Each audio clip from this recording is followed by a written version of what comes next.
네, 오늘 하나님께서 우리에게 주신 말씀은 사무엘상 6장 1절에서 12절까지의 말씀입니다.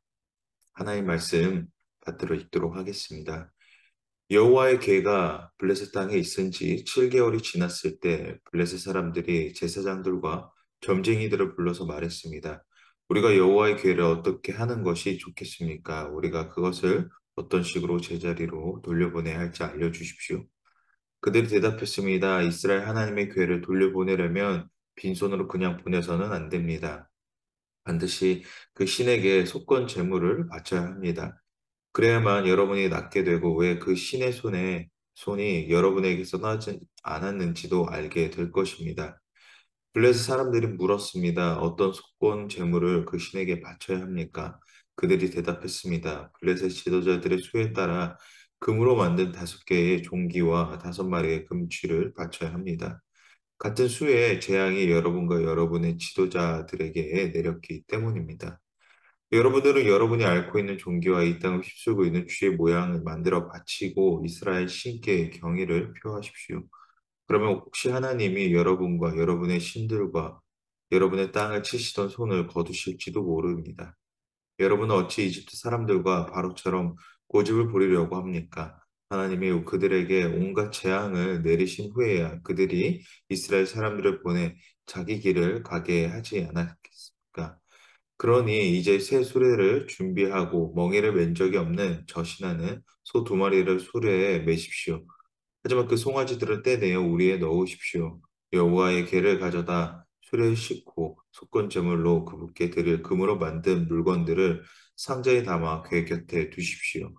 수레가 가는 대로 보내되 계속 지켜보십시오. 만약 그 소가 궤가 본래 있던 곳 베스메스로 가면 여호와께서 우리에게 이 큰 재앙을 보내신 것이요. 만약 그렇지 않으면 우리를 친 것이 그분의 손이 아니라 그저 우연히 우리에게 닥친 일임을 우리가 알게 될 것입니다. 그래서 그들은 그 말대로 어미 소 2마리 데려다가 수레에 메고 송아지들을 우리에 가두었습니다. 그들은 여호와의 궤와 금쥐와 그들에게 생긴 종기 모양을 닮은 상자를 수레에 씌웠습니다. 그러자 소들이 베스메스 쪽으로 향해 곧바로 올라갔습니다. 소들은 울면서 큰 길에서 오른쪽이나 왼쪽으로 치우치지 않고 곧장 갔습니다. 블레셋 지도자들은 그 소들을 따라가 베스메스 경계까지 이르렀습니다. 아멘. 오늘 본문은 언약궤가 이제 블레셋으로 이제 탈취당한 이후에 이제 7개월 만에 다시 이스라엘로 돌아가는 과정을 이제 보여주고 있습니다. 그 과정의 시작에 있어 블레셋 사람들은 어떻게 언약궤를 돌려보냅니까? 2절에서 이제 그런 고민을 하게 되죠. 그 고민들을 하는 상황 가운데에 이제 제사장들과 이제 점쟁이들을 이제 불러서 말하는데 이들은 이스라엘 제사장들이 아니라 다곤의 신전에 있는 제사장을 이야기를 하는 거죠. 그리고 이제 점쟁이는 점수를 통하여서 이제 신의 뜻을 알아내어 이래 결정하는 사람을 말하고 있는 거죠. 근데 하나님께서는 이제 점수를 이제 금지하신 이유는 인간은 어떤 방법으로도 하나님이 직접 계시하지 않는다면 사람은 하나님의 뜻을 알 수 없기 때문에 그러니까 다시 말해서 점수는 인간의 사념적 해석이기 때문에 하나님께서 금지하신 것이죠. 그러니까 참 재미있는 것은 블레셋 지도자들은 그 고민에 있어서 이스라엘 제사장들에게 물어본 것이 아니라 그들의 제사장 또는 점술가에게 하나님을 알지 못하는 그들에게 물어봤던 것입니다. 당연히 언약궤가 하나님의 백성인 이스라엘에게 주신 것이기 때문에 그들 한 명을 붙잡고 물어보는 것이 마땅할 텐데 오히려 그들은 그들의 제사장에게 물어본다라는 것이죠. 그러한 이유는 여러 가지 것들이 있었겠지만 아마 그들이 할 수 있는 최선이었기 때문에 그렇게 행동했을 것입니다. 하나님의 권위가 가진 의미를 이미 그들은 뼈저리게 경험하였기 때문에 할 수 있는 가장 최선의 행동을 했던 것이라는 것이죠. 블레셋이 어떠한 민족입니까? 성경의 여러 곳곳에서 블레셋 민족의 여러 가지의 모습들을 보게 되면 그들은 약탈과 습격으로 강탈한 탈취물로 삶을 살았던 그런 민족이었습니다. 그런 자들이 탈취물을 다시 돌려놓는다는 것은 하나님의 권위를, 권능을 인정했다라는 것으로 이제 볼 수가 있는 것이죠. 그리고 3절에서는 제사장들과 이제 점술가들은 빈손으로 보내야 하지 말아야 함을 이제 알립니다. 그들이 이야기하기를 괴를 돌려보내기 위해서는 빈손이 아니라 속건 제물을 바쳐야 한다고 이야기를 합니다. 여기서 속건 제물은 모세 율법에 나오는 이스라엘 백성들이 사람에게 해를 가하거나 하나님의 규례를 어겼을 때 드리는 제물이 아니라 당시 신에게 분노를 샀을 때 제물을 바치는 행동이었다라는 것이죠. 그러니까 그들이 이스라엘 법도를 알기 때문에 속건 제물을 드린다라는 것이 아니라 대상의 의미로 드린다는 전제로 드렸다라는 것입니다. 그리고 또 그것을 이제 하나 또 알 수 있는 것은 4절에 5개의 종기와 5마리의 금지를 통해 알 수가 있는 것은 사실 속건 제물을 하나님 앞에 드린다라는 것은 동물이 피가 있는 동물을 들였다라는 것이죠. 즉, 지금 그들이 드리는 형상화로 만들어진 그들의 전염병의 원인이 되는 금 형상이 된 것을 하나님 앞에 제물로 드렸다는 것이 아니라 피가 있는 생명이 있는 것을 하나님 앞에 속건 제물로 드렸다라는 것을 통해 이들이 이것을 속건 제물로 드린다라는 이해가 아니었다라는 것을 알 수 있는 하나의 또 대목이기도 합니다. 하나님께 왜 제사를 드릴 때 피가 있는 제물로 드리게 하셨는가? 피에는 생명이 있기 때문입니다. 예수 그리스도께서 십자가에서 피 흘림을 당하셨던 것 또한 피에 생명이 있기에 하나님의 아들이신 오직 예수 그리스도의 피를 통해 우리의 죄가 대속할 수 있기에 십자가의 사건이 있었던 것이죠. 그러나 그러한 의미를 모른 채, 피에 대한 의미를 모른 채 5절에서 그들은 이렇게 이야기를 합니다. 하나님께서 재앙을 거두고 가실 것을 기대한다. 그리고 6절에서 이렇게 이야기를 하죠. 애굽처럼 이제 마지막이 날이 되어서 이제 포기하겠느냐라고 물어보는 거죠.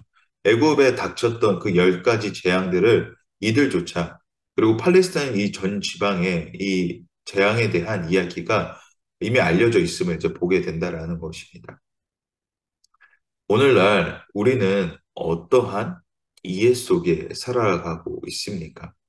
블레셋의 방법처럼 재물을 그들의 이해로 드린 것처럼 나도 내 뜻과 내 방법대로 하나님께서 도우실 것을 기대하고 있는지 아니면 하나님의 뜻을 먼저 찾으며 하나님께서 도우실 것을 기대하고 있는지 생각해 보게 됩니다.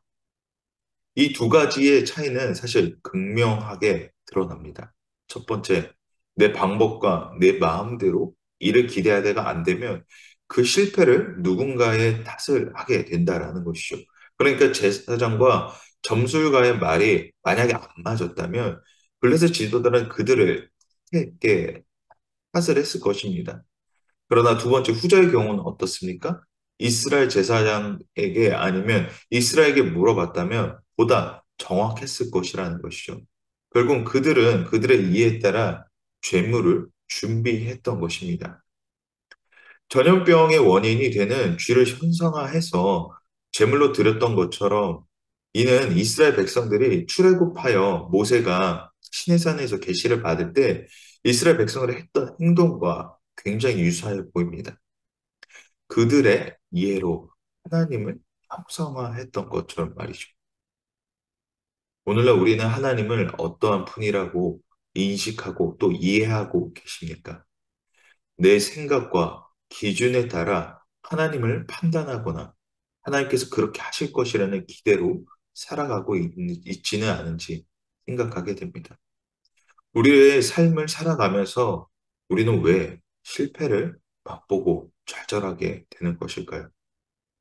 왜냐하면 하나님의 자녀가 되었다는 것을 잘 이해하지 못하고 있기 때문입니다.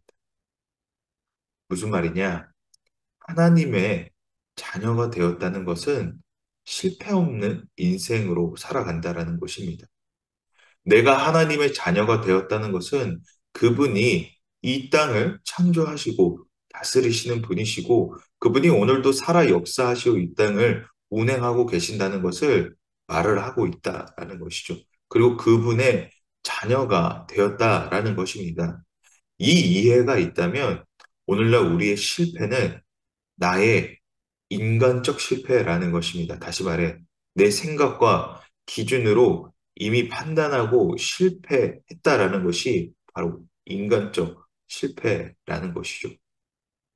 그러면 하나님의 자녀는 왜 실패가 없습니까? 하나님께서 실패가 없으시기 때문에 그렇습니다. 그 하나님이 실패 없으신 하나님이 우리를 자녀라 칭하시고 삼으셨다는 것은 우리의 인생이 죽음으로 끝나는 비참한 인생으로 끝이 나는 것이 아니라 하나님께서 만들어 가시고 빚어 가시는 인생 가운데 살게 되었다라는 것입니다. 그렇다는 것은 무엇을 하든 어디를 가든 하나님의 자녀로 만들어 가시는 과정이라는 것이죠. 그렇기에 실패가 우리에게 아무런 의미 없는 과정이 아닌 여전히 의미가 있는 과정임을 이야기를 하는 것입니다. 그 실패조차 하나님께서 우리를 만들어 가시는 과정이라는 것입니다. 그렇습니다. 하나님을 향한 바른 이해는 우리를 오히려 억압하지 않고 오히려 우리를 넉넉하게 만드십니다. 오늘 그 바른 이해가 우리 안에 있기를 소망합니다. 블레셋이 본인들의 이해로 하나님을 섬긴 것처럼 하나님께서 우리 하나님 향한 바른 이해가 있다면 하나님께서는 우리를 오늘도 만들어 가시는 그 과정 중에 있음을 오늘 인식하기를 바랍니다. 그렇게 될 때에 오늘 하나님께서 행하시는 일들에 대해 온전한 이해가 우리 안에 계속해서 넘쳐나기를 바랍니다. 계속해서 7절에서부터는 재물을 이제 어떻게 보내는가에 대한 디테일한 내용이 이제 담겨져 있습니다. 새 수레에 멍에를 맨 적 없는 젖이 나는 소 두 마리가 끌게 합니다. 그리고 새 수레에 멍에를 멜지 않았던 소를 보내는 이유는 세속의 일을 하지 않았던 수레와 소를 사용함으로 하나님을 향한 경외심을 이제 표현한 것이죠. 그러나 젖이 나는 소 두 마리를 끌고 송아지는 우리에 가두었다고 이제 구절에 이야기를 하는데 이는 하나님을 시험하기 위한 방법입니다. 다시 말해 이 소들이 벳세메스로 올라가면 이 재앙이 하나님께서 내리신 것이고 이 소들이 송아지들이 있는 우리로 그러니까 이제 어미이니까 다시 자식들이 있는 송아지들이 있는 우리로 돌아간다면 이것은 그저 우연에 불과하다라고 이야기를 한 것이죠. 참으로 미신적이지만 참 신박한 방법인 것 같습니다. 갖출 수 있는 예의는 갖추되 만약의 경우를 대비하는 이들의 모습은 그저 놀라울 따름이라는 것이죠. 그리고 이제 이들은 소들이 벳세메스로 올라가는 것을 확인하고 이제 따라갑니다. 이들의 반복적인 것을 보면서 오늘 우리는 어떠한 방법으로 하나님을 신뢰하는지 생각하게 됩니다. 하나님께 온전히 맡겨드리는지 아니면 이중적으로 안 될 것을 대비해 미리 다른 방법을 준비해 놓지는 않는지 말입니다. 신뢰는 무엇입니까? 그 사람이 잘할 것이라는 믿음을 갖는 것이 바로 신뢰이죠. 그러면 그 신뢰가 깨지는 것은 무엇입니까? 그 사람이 잘하지 못할 것이라 의심할 때 그 신뢰가 깨지게 됩니다. 우리는 오늘날 어떠한 방법으로 하나님을 신뢰하고 계십니까? 신뢰를 보통 하게 되는 경우는 정말로 잘하는지 확인되었을 때 신뢰를 합니다. 그렇다면 우린 하나님의 일하심을 보았는가? 아니면 보지 못했는가? 보았을 것입니다. 그리고 경험했을 것입니다. 그러나 오히려 보았음에도 하나님을 시험할 때가 있지는 않는지. 때때로 우리는 하나님을 신뢰하지 못하고 시험하는 인생이 되고 있지는 않은지. 우리는 왜 그렇다면 하나님을 그렇게 이중적으로 신뢰하는 모습이 있는 것일까요?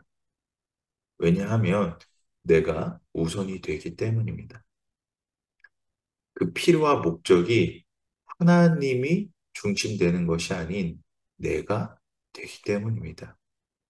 그러니까 내 필요와 목적에 따라 충분하지 못할까 봐 그런다라는 것이죠. 그렇습니다. 우리는 하나님을 신뢰하기를, 하나님을 알기를, 그분의 전지전능하심을 온전히 신뢰하는지 생각하게 되면 오늘 본문의 블레셋과 같이 하나님의 권능을 경험하였어도 그들의 이해와 판단으로 하나님을 신뢰하고 있지는 않는지 생각하게 된다라는 것입니다. 다시 한번 말씀을 정리하도록 하겠습니다. 오늘 나는 하나님을 어떠한 이해와 그리고 신뢰로 하나님을 바라보고 있는지, 블레셋이 그들의 최선이라고 얘기했던 그 이해로 우리는 하나님을 이해하고 있는지 아는지, 하나님께서 우리에게 보여주신 그 넓고도 그 세심한 그리고 디테일한 그 놀라우신 은혜를 우리에게 이미 보여주셨음에도 불구하고 우리는 오늘 우리의 한계로 하나님을 판단하고 이해하고 있지는 않은지, 그것이 오늘 우리의 모습이 아닌지 겸손하게 하나님을 다시 한번 생각하는 시간이 되기를 원합니다. 오늘 내가 정말로 하나님을 신뢰한다면 하나님을 가장 최선에 놓으시길 바랍니다. 하나님이 가장 우선순위 되시는 삶에 오늘 우리의 열심히 있으시길 바랍니다.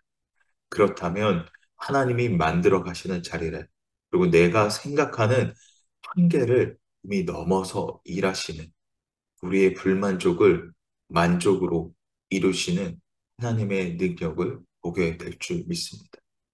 하나님이 그러하신 분이 아니십니까? 하나님이 우리에게 그러한 분이 경험되시기 때문에 바로 하나님이 우리의 하나님 되신다라는 고백이 우리 안에 있기 때문이지 않겠습니까? 사랑하는 성도 여러분, 오늘도 우리 하나님을 온전히 신뢰하며 나아가시기를 축복합니다.